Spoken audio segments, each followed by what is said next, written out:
welcome to the show. It's me, John Park. It's time for John Park's Workshop. And guess what? This is the final one of 2021. This is going to do it. In fact, this will be my last live stream of the year. I'll be on vacation for the next couple weeks and then back after the new year in 2022. So time to recover and recuperate and rest and do other things that begin with R, like crossword puzzles. Ignoring the C. Did everyone get their super mega puzzle edition? The New York Times last Sunday. You can order just that section on the New York Times site, I think. It's a big, huge puzzle section that includes a like 4 times larger than normal life Sunday style crossword. I love it. It's what I do over the next 2 weeks, is all the different puzzles in there. So I'm excited about it. If you're wondering what I'm talking about, I think I posted a picture up on my social medias, so go look for that, John Edgar Park on the social medias. What else is happening? I want to say hi to everyone over in Discord. We've got chat happening here, and if you're over in YouTube, that's another spot where you'll spot some chatters. We've got a Santa Claus. I think I have a Santa hat in here. We've got a Lars. What's he up to? Just chilling under the bandsaw. Let's see what else is going on. I'm excited about our project today. I'm going to be using this thing on my journeys over the break to make a piece of gear portable that's currently not super portable. So we'll see how that goes. Should be fun. And hello to Andy Callaway, Z Grover, Todd Bott. Who else do we have in here? Gary Z. Thanks for stopping by, everyone. All right. Let me pull that out of there because that Lars is distracting. What else? Hey, Gary T is over in the YouTube as well. Hello. So let's see what's next. Let's do a couple of our standard things, a little bit of housekeeping. First of all, I'll mention our job board. We have a help wanted sign up. It's actually, in this case, it's not our help wanted, but there are people looking for some help. And so consider helping. If you head to jobs.adafruit.com, these are some of the positions that you'll see that are open right now. There's a Adafruit.io and Arduino programming contract gig from Engineer Ally. And it looks like you can do that one from anywhere, USA. There's also Innovation Senior Software Engineer at Walmart in Bentonville, Arkansas, Arizona? Oh, geez, what's AR? I think it's Arizona. No, that's AZ. We'll say Arkansas. Sounds right. Let me know in the chat. I don't know all of my states. I'm not going to do so good on these crosswords, huh? Another couple of positions there that are open, and it's free to use, free to post your position. So if you're looking to hire someone, you can also look through resumes. You can post just your resume and CV and job info up there. Entirely free to use. That's jobs.adafruit.com. I'll also mention AdaBox. We have another one coming up. It's going to be a winter edition. As you've probably heard, we're calling these based on seasons so that we have the latitude and leeway to deal with fluctuations in supply chain that can wreak havoc on dates. So we're not putting a fixed date on this, but it's going to be a winter edition box. And we're just getting some cool things ramped up for that. So that's going to be exciting in the new year. So go to adabox.com. You can subscribe. You can also get a subscription for someone else as a gift if you want. It's not usually that many free slots. We make about 4,000 roughly of the boxes, and a lot of people up their subscription or subscribe to it for a full year. So it's not always a lot of empty slots, but if you're interested, head over there and check it out. It's usually a good deal, a lot of great stuff and tutorials and entertainment and education value in the AdaBoxes. What else have we got? Not that, but no, not that. That's just the Adafruit site. What's going on there? We got some cool holiday stuff going on here. New products to check out as well. I really want one of these pink RP2040 feathers.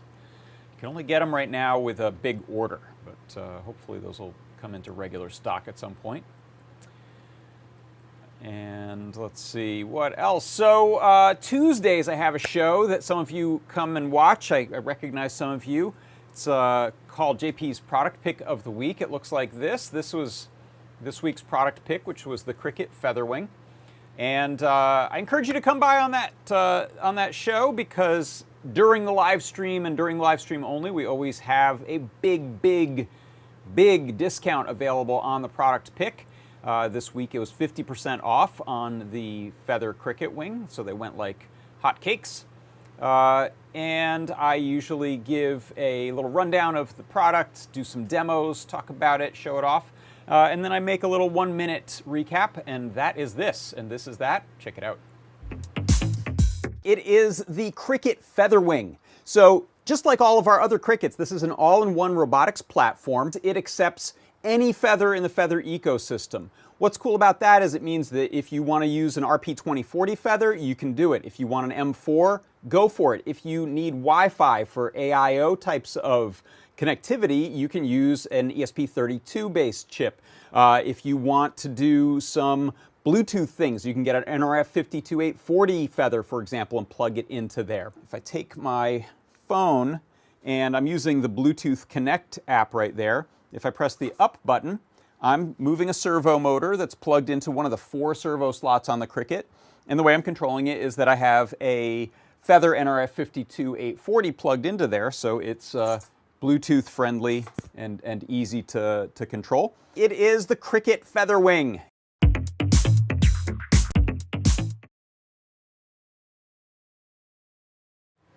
I said, hey, that was going to loop. I caught it. And then I forgot to actually turn my audio back on. But now it's on.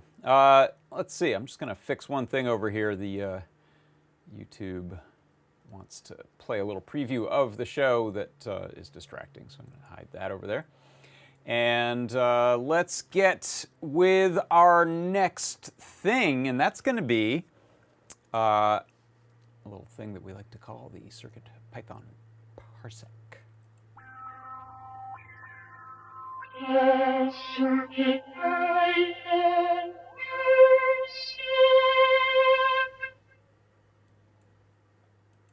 Hey, all right, let's get this rolling. This is a neat little tip here that I wanted to share today. For the CircuitPython parsec, I wanted to show you how you can use pretty much any GPIO pin on your microcontroller as a ground pin. Why would you want to do this? Well, sometimes you want to plug things in. Like you can see here, I've got a couple of LEDs with resistors plugged in, and they're on either side of a little cutie pie board. There's only one pin marked as ground on this. I'll point at it right there. That's the ground pin. Well, you can't share that too easily with a couple of these leads. If you're going into a breadboard, great, but sometimes you just have header pins on your board and you want to plug things into them. I have some little right angle headers that I've soldered into here. And so what you can do in this case, if you don't want to kind of crowd things in, is pick another available GPIO pin and set it at a low value, which essentially acts as a ground. Now, this isn't as high a current ground as the ground pin, so you only want to use this for things like LEDs and buttons and switches, nothing higher current. But it works really easily and really well. So watch this. You can see here in my code, I'm setting up by importing the library for board and digital I/O. Then for this red LED, I'm simply setting the pin that the high side is plugged into, which in this case I'm plugging into the RX pin. So I set that to be a digital in-out pin with the direction set to output, and I set the value to true. If I set this value to false and resave, it'll turn off that LED. If I set this back to true, it lights it up because it's setting that pin high. So we're getting 3 volts out of that roughly. On this other side, what I'm going to do is same sort of thing. I'll set up one of the pins, in this case the TX pin, for the high side of the LED, the positive side. But then to fake a ground, what I'm doing here is I've created a variable called fake ground pin, and here I'm setting up a digital pin. It's a GPIO pin A1 in this case. And I'm setting its direction to output, but then I'm keeping its value low. I'm setting the value to false.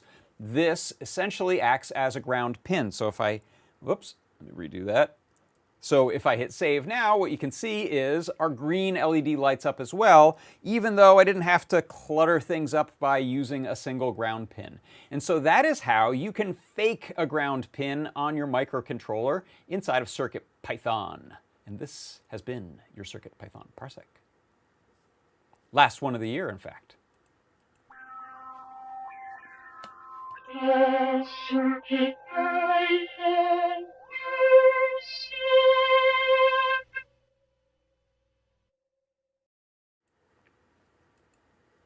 Well, I hope you found that one useful. I wish I had remembered this a long, long time ago. I knew it many years ago, and I think did this on Arduino. But it's particularly helpful on boards like, let's say, a Metro, or let me grab an example board here. What have I got? Go through some drawers of boards here. Where are all the Metros? Are they inside? They might be. I can demonstrate this, the mechanical side of it, actually with a kind of cool artifact. This is a special Make Magazine edition Arduino Uno. And you can do this in Arduino as well. This board isn't going to run CircuitPython. But you can see we've usually got just one or two, boy, there's a lot of dust on here, one or two ground pins on the board. In this case, I think there's 3.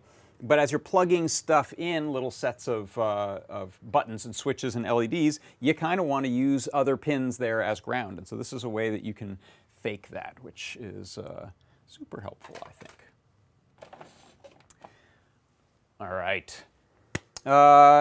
Yeah, das blinken lights. And of course, you could use that for blinking and other things. What else? I think it's time for us to get into our project of the day. So let me jump over to the workbench here and talk a little about what's going on. In fact, I'm going to stay right here, but turn on that camera. So that right there is a Groovebox, essentially a type of little drum machine. This one's called the Elektron Model Cycles, and it's something I just got. It's my Christmas present to play around with and hopefully make some songs for some of my videos on it. And as you can see there, it's got a couple of things plugged into it. One is that big thick cable with the yellow heat shrink on it. That is a audio output that's going into a little amplifier.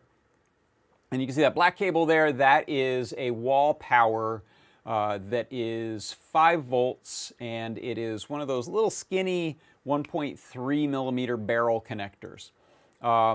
So this thing has no battery in it, and it does not power over USB. It has a USB port just for exchanging data, and it can be used as a USB audio interface. But it won't power over USB, which means you don't get away with the usual trick of just, hey, I'll bring a power bank, which works for a lot of equipment, a lot of music equipment. You can grab little power banks to power them. So what I wanted to do is come up with a neat way of making a discrete, small, little portable power bank for it. I don't think I'm going to go inside of it yet. I just got this, so I don't want to hack it open and try to fit a LiPo inside of it. But I want to have a really neat, easy, rechargeable battery solution for this.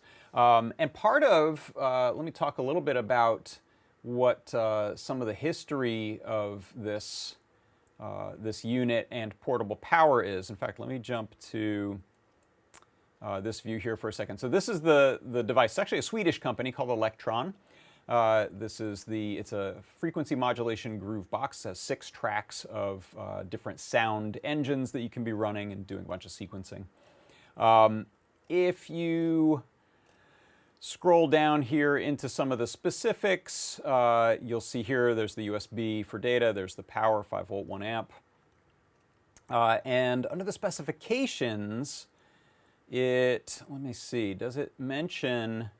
Yeah, so the power inlet, this is the interesting part. If you look here under hardware, power inlet, there are actually a pair of them. There's the power inlet, says center positive 1.35 millimeter barrel jack, and then there's the battery in. That's interesting. You don't actually see that on the back there. It says center positive 5.5 by 2.1 millimeter barrel jack, sort of the more normal size that we're used to, same one you plug guitar pedals into, except it's center positive, so don't go plug in guitar pedal power because it's usually center negative. and it's anywhere from 4 to 10 volts DC that it accepts.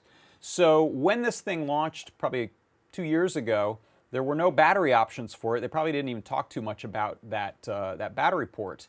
But then they started to tease this thing. So this is a power handle, they call it. It's essentially a tube for 4 AA batteries that hooks to the device, and you can see it acts as a handle, and it also plugs into the side there. So this is a little, that's where that 2.1 millimeter power jack goes. One side has just sort of a screw hinge, an M3 screw hinge. The other side allows the jack to go in, and that's where you pop in your batteries. So this thing, they teased it. It took a couple years for it to come out. And it's kind of interesting because they decided not to do a rechargeable, not to do LiPo. That's what a lot of people were kind of assuming, is that when the company said they were going to have a portable solution, they assumed it would be USB LiPo type of thing. They didn't go with that, and I can imagine for a lot of reasons, one of which being it is much safer and cheaper to not be sending LiPos around the world, and easier for them to get it certified. However, they had a problem. The thing, in some very limited cases, was overheating, so they had to recall them all. So that's actually not on the market right now. This is a site that just has it preserved for posterity, but you can't buy it new anymore. They had to pull it off the market. And so what I want to do is my own LiPo plugged into that side port. So I want to show you kind of the process of figuring out what I can do with this and what's safe, and then try to come up with a little finished solution here. So let me jump over here, and I'll give you a little demo just for fun of a couple things it does. I don't know the machine very well yet. Let's see. Is this on?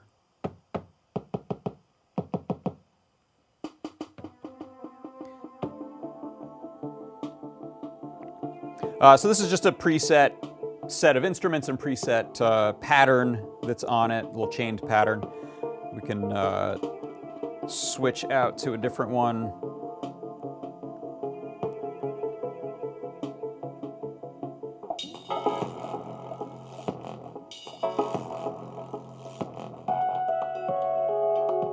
Okay, so you get the idea. And what I wanted to do in kind of figuring this thing out, first of all, here's the side situation. So you can see we've got a little protective rubber cover on each side. I've peeled this one off, and you can see there is our little sort of standard looking barrel connector there. And that means I should be able to plug in things like little battery packs for either alkaline or nickel metal hydrides. I think I've got some Eneloops in here. So I was going to try that out. So first thing I did was, of course, double check the spec sheet and the center positive to make sure that I'm providing that and I'm not going to short or ruin anything. Probably has diodes. So next thing I'll do is turn this off. It shuts down. I'm going to unplug my amp from there, and I will unplug power. So that's the wall wart power.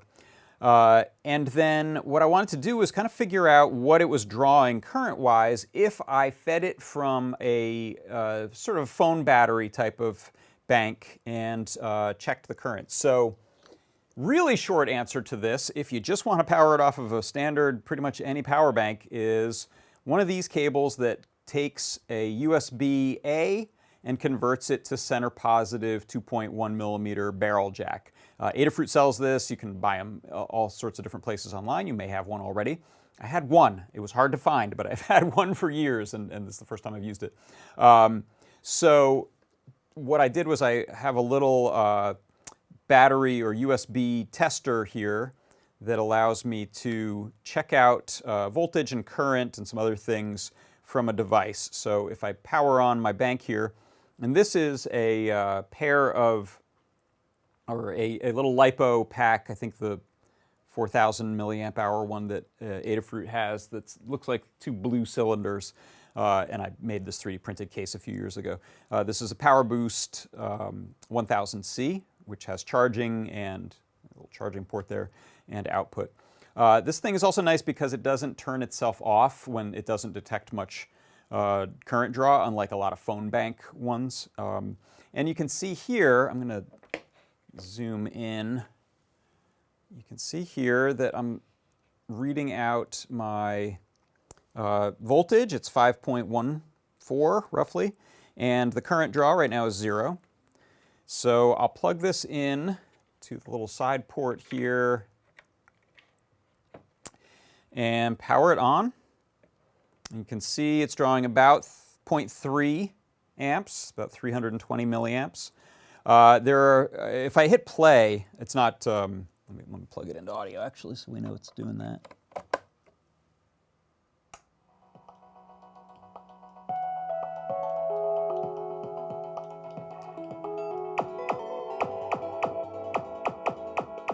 So most it went there was about 0.35, somewhere around there.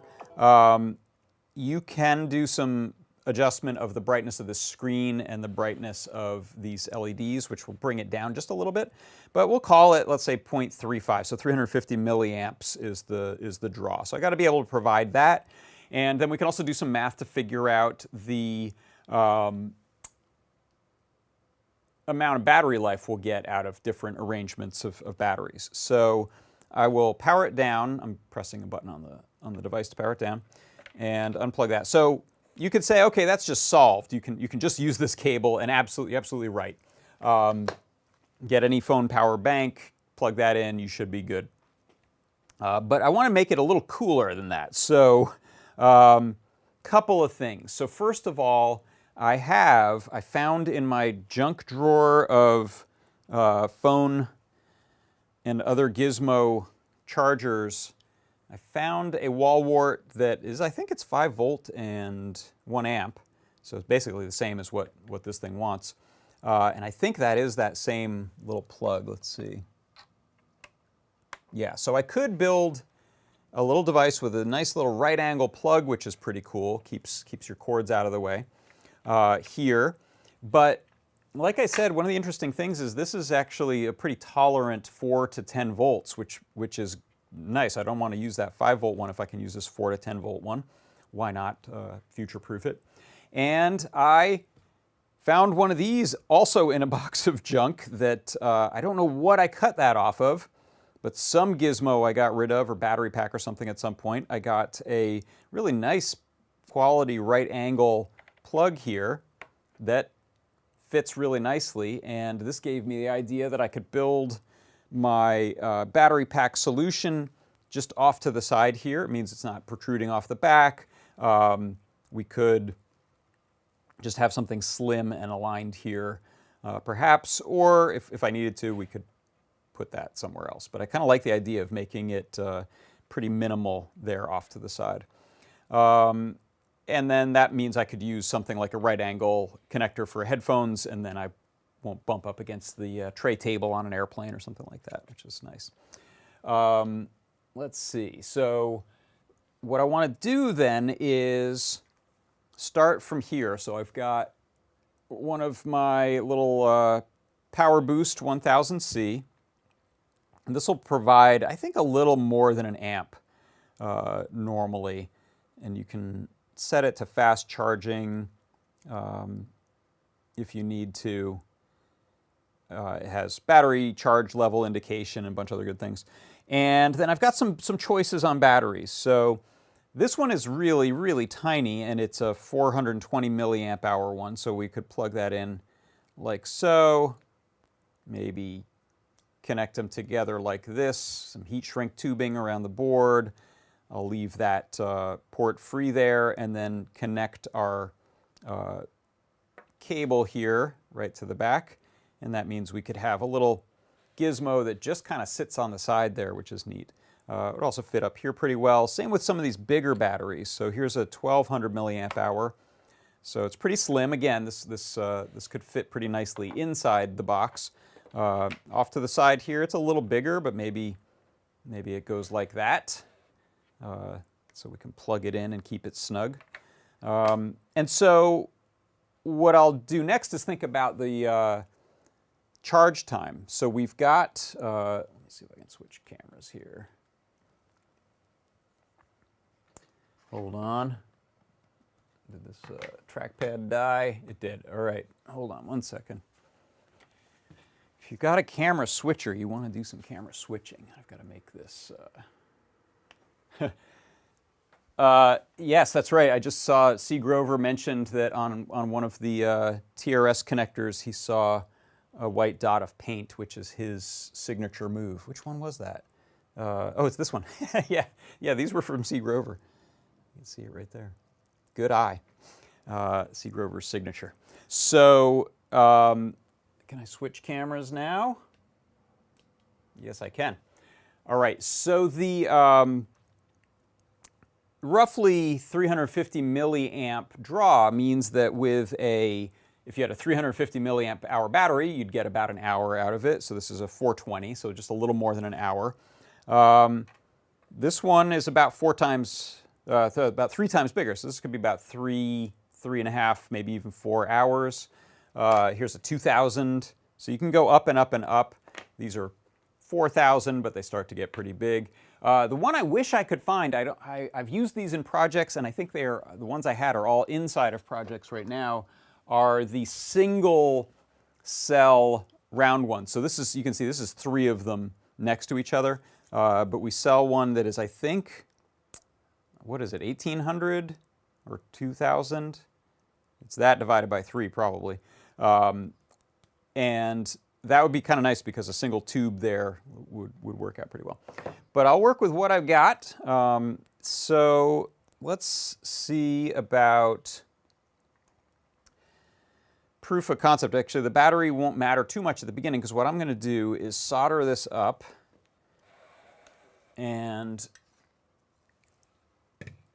I think I'll do a direct connection from the cable here to the power bank. So the first thing I'll do there is figure out which wire is positive and which wire is negative. So we could just grab a continuity checker. So this should beep when we have continuity.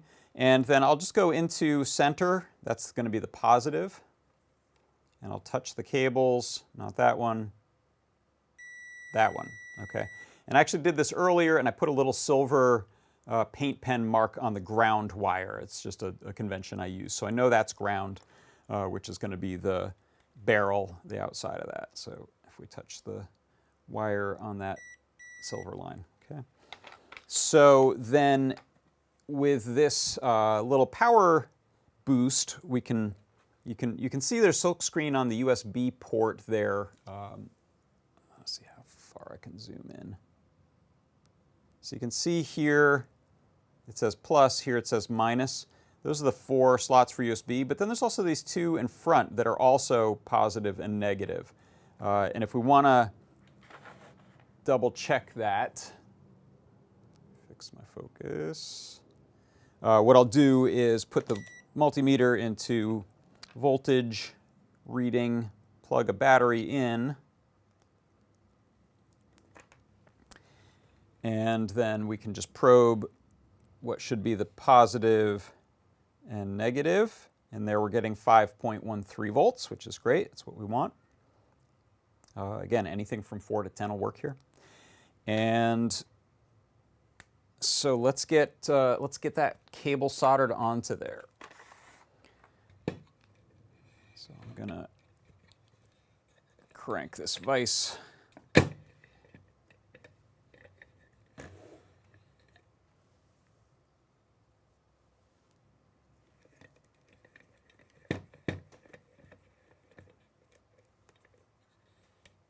And fire up a soldering iron.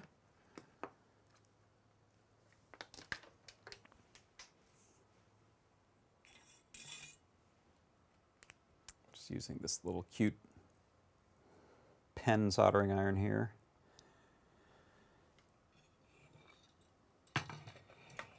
Here's another interesting battery choice, by the way, while we wait for that to heat. This is a 500 milliamp hour, so just a little bigger than that 420. That might be nice.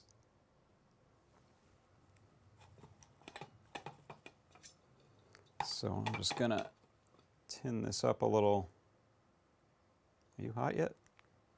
Heating. Oh, I convinced it to stop heating. These things heat quick, though. Check this out. From cold to about 300 pretty quickly there, maybe 20 seconds or so.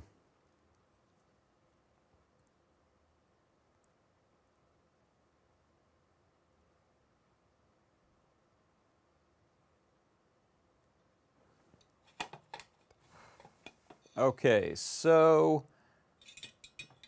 let's see. I don't think there's any reason to make this particularly long, so we can get that to be a short little run there. So I'm gonna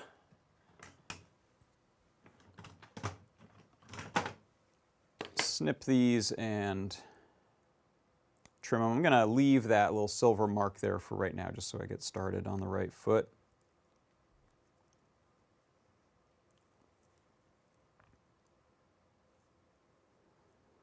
And then I'm going to clip only the positive.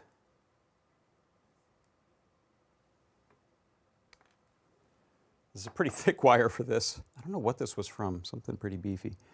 We'll see if I can successfully strip this without yanking too much of that wire. There we go. Yeah, it's not even going to fit all into that hole, is that? We'll see.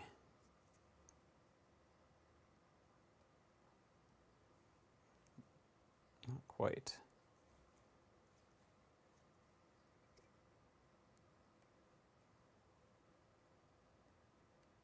You know what, I might have left, let's see if I can still do this. No, that's not big enough to fit the wire. Okay, sometimes you can go through these mounting holes as a little strain relief and then wrap the wire through. But I think we'll end up trimming away a little bit of this wire so that it actually fits. So I'm just going to untwist this for a second, trim off a little chunk, and then get that to fit into that hole.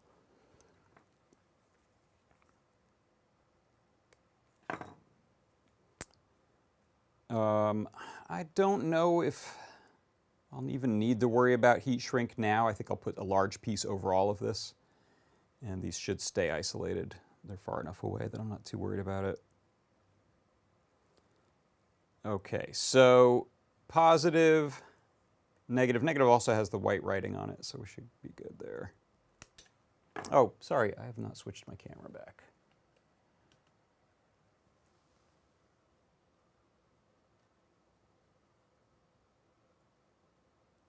Is that as close as that wants to get? Sorry.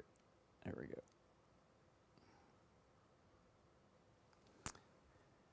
Okay, so let's trim off the wire there. Just a little more. And I'm going to peel off a few strands. Get rid of that.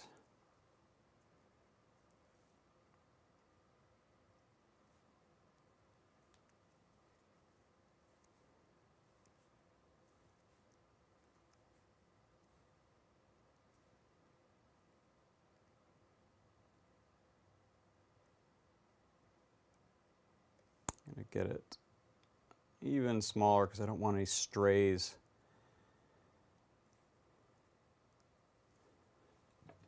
Messing things up here.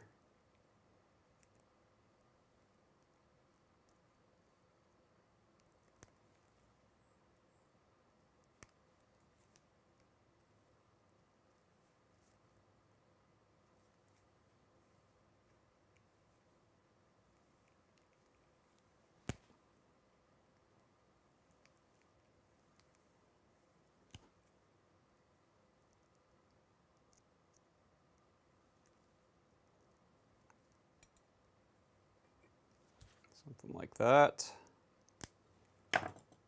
And I stripped a little insulation off there, a little extra, so I had a little more to work with.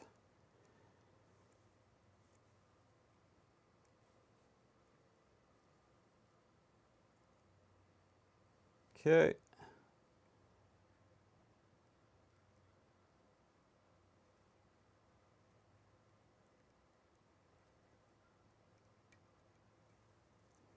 Still too thick.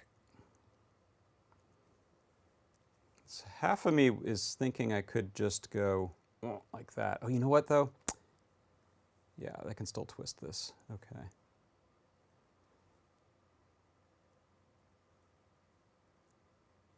All right, bear with me. I know this is a little bit exacting, but I don't want to. It's the only right angle connector for this I've got for this side of the right size. And I'm not too worried. I think this is a fairly, again, it's a fairly low current situation, so I'm not too worried about reducing the amount of wire that I'm using here. Hopefully that's not too foolish. Okay, so I'll twist these up nice. And let's see if you can see that.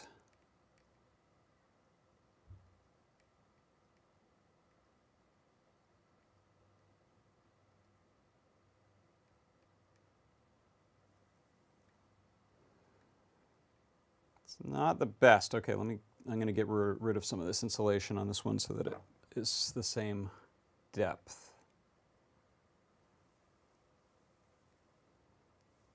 And I don't have my better strippers for this job here.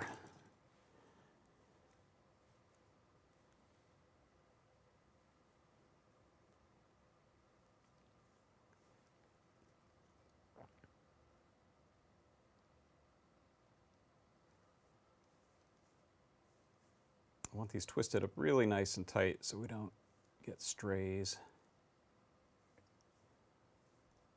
Shorting up the works, and I may use some Kapton tape between those two. Kapton is kind of useful when you, there we go, kind of useful when you don't have a good way to add heat shrink. Okay, let's see, this iron is still hot, that's good.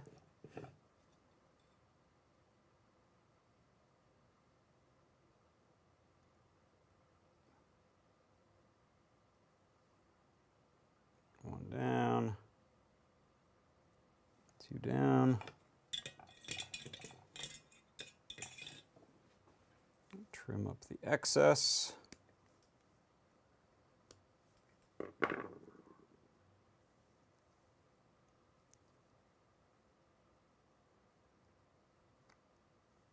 And I'm going to sort of pull at it a little bit with a tool to find the little strays that are going to want to mess me up. There's two little strays there. It doesn't take much.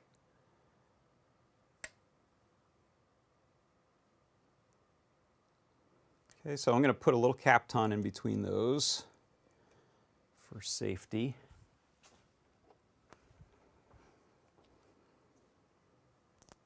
Has anyone ever tried like liquid insulations? I think they make those, right?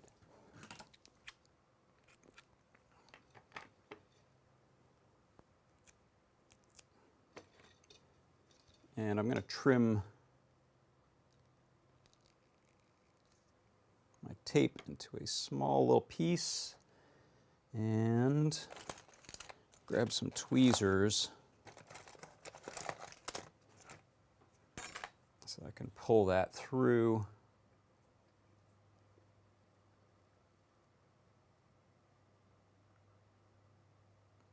Like this, maybe.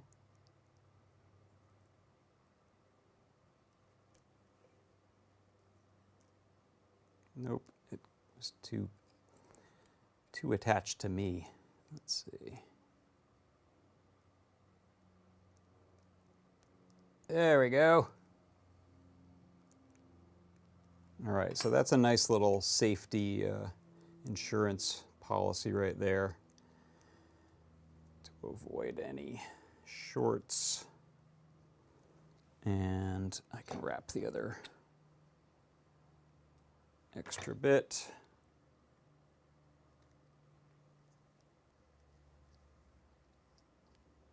Okay, so presumably that right there, that little nub, will now provide power. And we can do some stuff to clean it up, dress things up a little bit. But I'm going to test this now out on just my multimeter and then the device. So let's grab one of our little batteries, this little one that I'm kind of partial to. Okay, that's a good sign, right? It's not smoking. And I can also test charging it if I have a USB-B plug anywhere. Let me grab. I have a lot of C laying around over here now. Oh, hey, here's this old friend. Okay, little coily cable. So I'm just going to see if I can charge it. We should see either yellow or green show up depending on the state of the battery. Here we go. So it's still charging.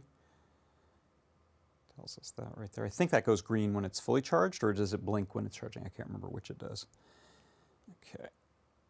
That's all good. And now we'll grab the meter and check. We should have center positive 5 volts. And we do. All right, so I'm feeling brave. Go ahead and plug that into my brand new little Groovebox here and see if I don't smoke the thing.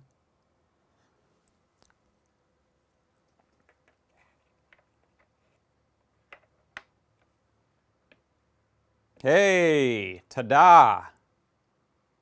Let's see if it still makes sound.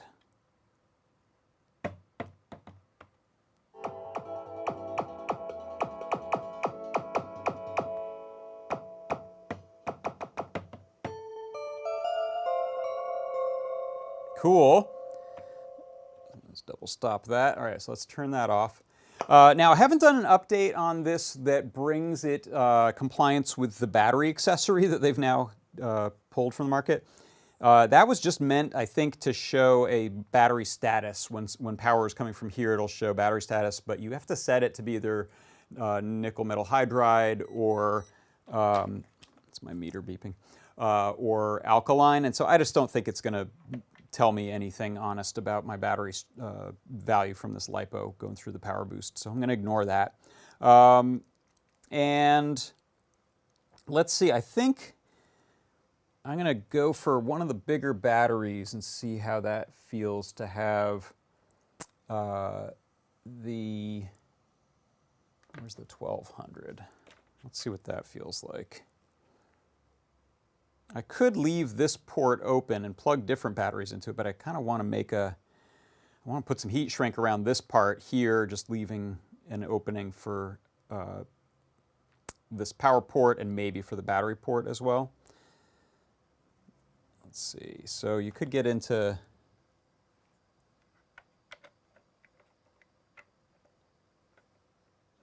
little arrangement like that kind of thing. It's not terrible. Keep it all off to the side here. Kind of cool. So let's start with that. Let's do the heat shrink thing and see where that leaves us. I think this tubing I have, which is 3/4 inch, is going to fit pretty well, yeah. I wish I had put some over that too, but we'll just have a little sort of funny pinch there. So let's take a chunk like that.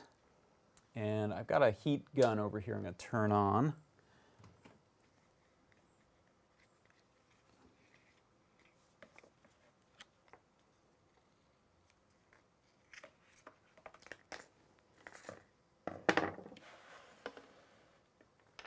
Okay, so I want it to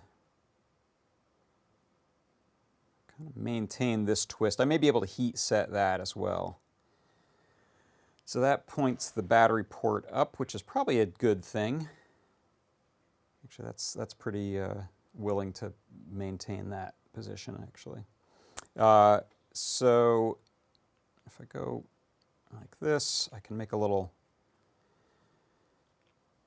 you know what I'll probably do is shrink that on there and then cut out a port for the battery to go. Doop. All right. You could also do clear, but since I want to bring this on an airplane, the less electronic-y, circuit boardy things look, the better. Also, this has a blinding blue LED on it that I'd rather just cover. So let's get that set like that, and turn up the heat on this.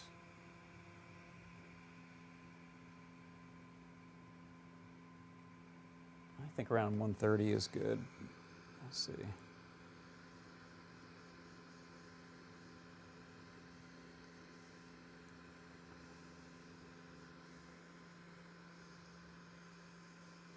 think a little hotter. About 185 is the temperature now.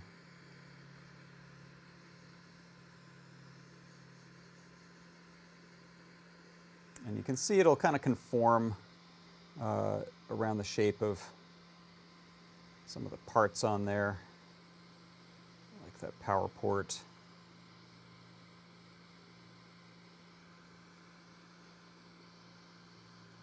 You go a lot hotter, but I don't want to accidentally rework any of the surface mount stuff on this board here.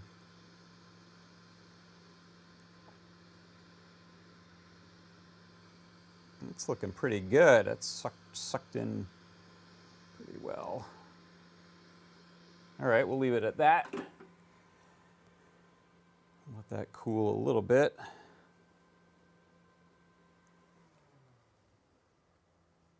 And now I'll just take a X-Acto and let me give you a closer view of this. So this is the battery JST connector right here. There's the buck boost converter there, whichever it is. Boost, I guess. So if I put a little kind of rectangular slit in there, we should be able to plug in our different batteries. So let's get a little hobby knife there.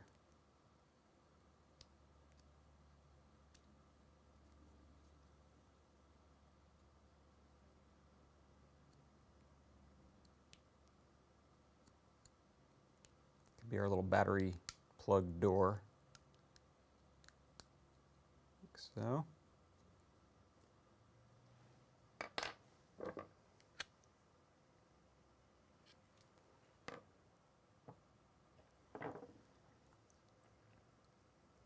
And now, boop, you can still see a little blue glow. You can see the LED there from the top if you need to. And let's see, yeah, maybe something like that. Plug, boop, and in, and it's ready to go. And I wouldn't mind wrapping some other, I don't have any bigger heat shrink, or I'd shrink the battery in there, but this is going to give me like an hour, and I want more than an hour, so I think I'll have to live with a bigger battery. Let's do a 1200s. Let's see how to tidy this up. So if we're like this,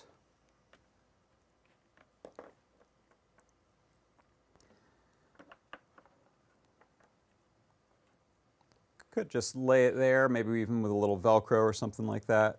Let's see, is that still working? Yeah, it is. Some zip ties on there, black gaffer's tape. I might do that. I really want to make it look airplane friendly. Should I put this on the inside? Oh, that's kind of nice. The battery can, this will still plug in if the battery's right there. That's kind of neat.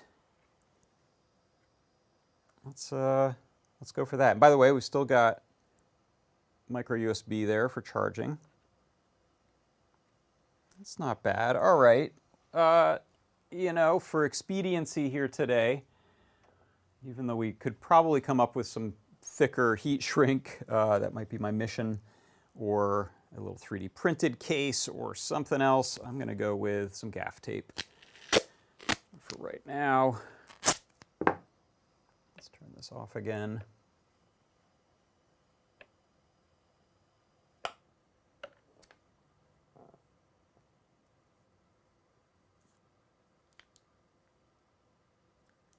That lays a little flatter like that, yeah.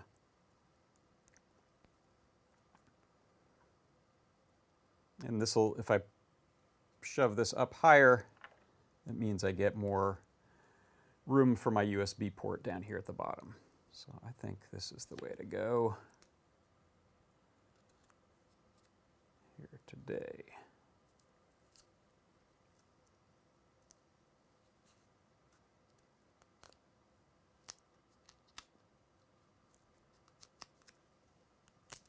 I think I'm going to tuck these wires in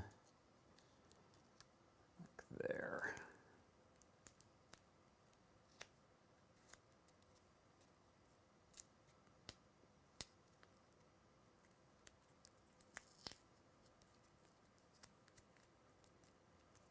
Not too shabby. I don't love that little piece of tape there. I might cover that. Let's do another round.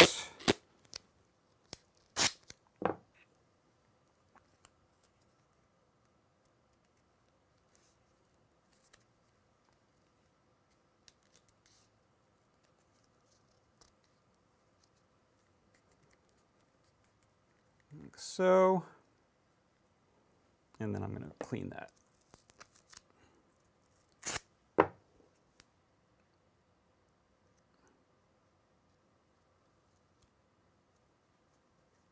All right. I don't know. Maybe that looks terribly suspicious. I'm not sure.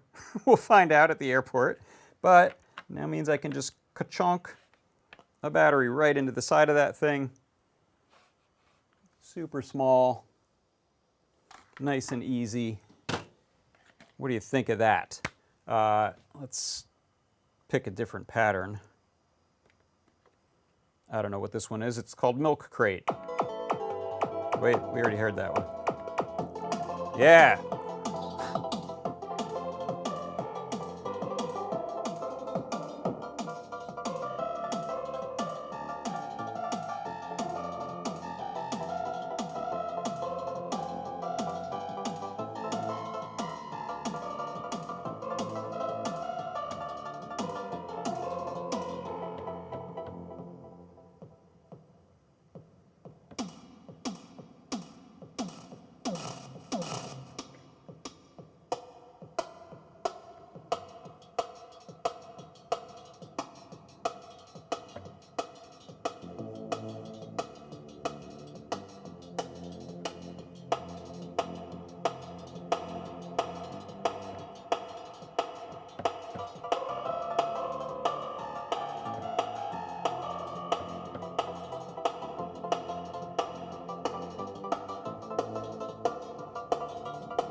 There we go. So super tiny battery pack. Now all I need is my headphones and I'm ready to go. Hope you enjoyed that solution to making the Elektron model cycles be portable, functional. I don't call him MacGyver for not just checking out the Discord chat. Sorry, I couldn't see the chat while I was over there because my iPad got logged out of it. So, Velcro strips for managing cables around the battery and board. Yeah, 5-minute epoxy. Todd says. Excellent. Yeah, and this is Bergen Gamer says going to make a portable Pi 3B. Yeah, you can. Depending on the current draw of the thing you need, this little lovely, let me go to that product. This little lovely power boost is your friend because it just solves so many things all in one. The fact that it has charging built onto it, so you don't have to unplug a battery and go plug it into a charger. The fact that it'll convert your 3.7 volt LiPo up to a little more than 5, because some things like a Pi hate it when they get below 5, so I think it's usually like 5.2 roughly. And it'll not turn itself off when it's plugged into things like iOS devices. So Really good little gizmo for this kind of thing. I love these. I've been using them on projects for years. All right, let's see. Anything else? Any other questions or thoughts in the chat? Let me know. Oh yeah, Dale Etchells mentioned I should have wired the enable port for the power switch. So yeah, that power boost has a enable pin on it. If you look at this illustration of it or photo of it, you'll see there's EN next to ground, enable next to ground. If you short that, it turns off the power boost board. So you can put a little slide switch there. You can even kind of fit one right in there if you remove one pin, one leg. I have one actually on this. So you can see it. I did exactly that. In fact, on this one, I've got a little slide switch right on the power boost. And you can see, in this case, I've soldered on a USB-A port to the power boost. So that lets you turn it on and off. I don't really need that, I don't think, for this project because you can't, it's not safe to just pull power on that Groovebox because there's a bunch of stuff that gets saved when it shuts down. So you actually are supposed to hold its own button for powering it down. So that was my thinking on that, Dale, but maybe there's something about that I'm not thinking of as far as quiescent charge and trickling power loss or something like that. So, well, thank you for the suggestion. I'll definitely keep that in mind for the future. All right. Tyeth asks if you know anything in the 4 amp range similar to that. I do not.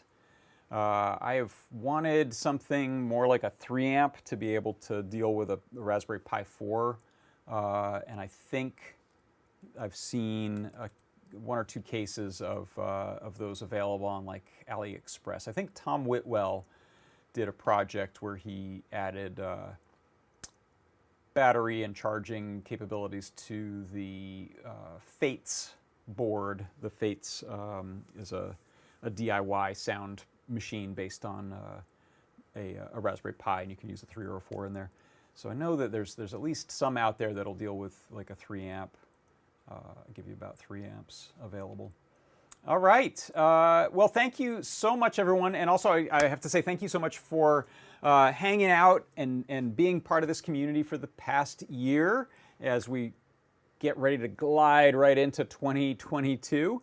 Thanks for supporting us, both in the community by being good, fun, friendly people who are sharing the stuff that they're working on and their enthusiasm, as well as, of course, keeping our lights on by purchasing stuff from Adafruit and contributing things to things like CircuitPython and other code. We have a lot of give and take, which is really satisfying and makes it a lot of fun. So I think that's going to do it. Thanks, everyone, for stopping by.